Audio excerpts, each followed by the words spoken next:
Hello everybody. Um, just wanted to make three quick points. Um, I noticed, I can't remember the name, but somebody made a post in the group about how badly the Christians people treated the Native Americans. That's something that has been used a lot to discredit Christianity. Well, between you and me, and everybody on YouTube, I would say that I would specify that it was more of the Catholics that did that stuff. Um, I think that's necessary to point out because if you say it was the Christians, well, you threw everyone under there saying that, under the umbrella of Christianity, that they did that to the Native Americans, which really quite isn't true. I mean, the Protestants went through exactly kind of what the Native Americans did, with the Protestant Reformation and the Spanish Inquisition. So to say, so if anything, the Protestants would know how the Native Americans felt. I feel it is necessary to specify that it was the Catholics and not necessarily everyone that was Christian. And of course, I do not believe that what they did was very Christian-like at all. My second point I want to make is that there's a contradiction, supposedly, in the Bible, something about Judas's death. This is actually fairly recent to me. I haven't really looked into it.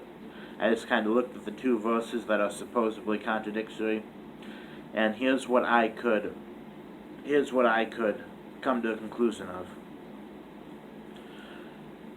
Would you say that Judas or the temple leaders purchased this field?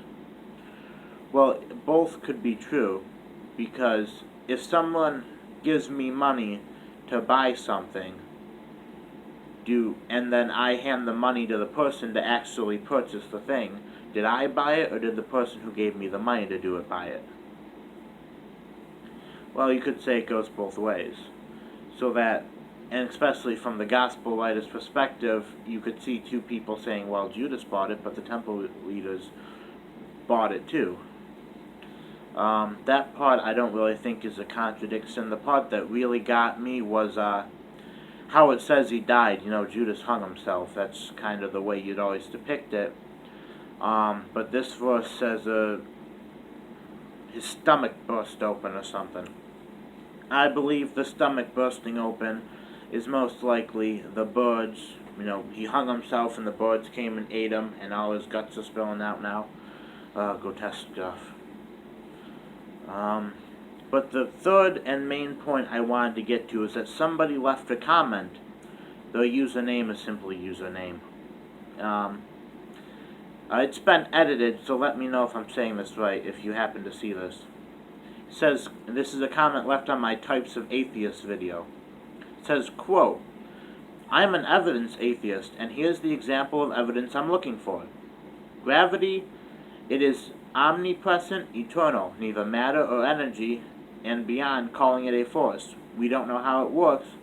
We don't know what it is, although we are getting close. Yet we can test, predict, and understand it by how it interacts with our universe. Now, since you claim God has identical attributes, supposedly interacts with our universe, and consciously wants us to find him, we should be able to provide evidence for God as we can provide with gravity, end quote.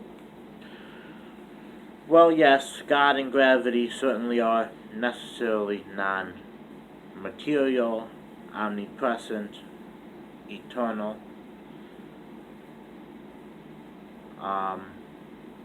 Although there has to be an object of larger mass for there to be gravity,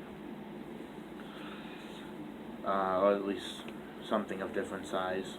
However, there's also some differences. Gravity is part of the natural world. It's not necessarily supernatural. The difference is that you have God, who is on supposedly a whole nother plane of existence. If you ever played The Sims, and you ever think to yourself, do the people in the game know what just happened and that it was you that caused it? Like, if you could ever create a Sims game with actual AI, would the AI in the game be able to actually tell that it was somebody from outside of their existence that was making these things happen? For example, I could say God made gravity, God made everything, the forces and all that, basically use the whole fine-tuned universe argument, but there's no real way for me to prove that. It's comparing a living thing or an existence conscious being to a force. That's quite different from each other. And I didn't quite see where you gave the example of evidence. You basically just said, well, we can provide gravity, evidence for gravity, and gravity and God are kind of the same, so we should be able to do the same for God. Well, they are somewhat the same, I guess, but the gravity and God are quite different. Mainly, God's in a whole nother plane of existence. But nonetheless, it's just an interesting thought.